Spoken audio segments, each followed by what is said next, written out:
Bhanjanagar block बाउंसलुंडी grammar अग्रणी राधाकृष्ण पाठागारा तरफरु 89तम उत्कल दिवस पालन करा जायछि।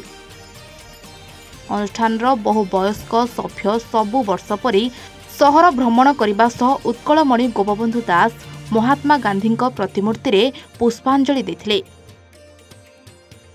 एही अवसर रे सुभाषी षडंगी सेवा संगठन द्वारा समाज सेवा तथा आहत व्यक्ति को सहयोग करिथिबा 2 जण ऑटो चालक मिथुन राउल और नारायण बाड़त्या को समाजसेवी मनोज मिश्र और पाठागार सभापति निरंजन प्रधान ओवरढोकन सह प्रमाणपत्र दे सम्मानित करा जेथला।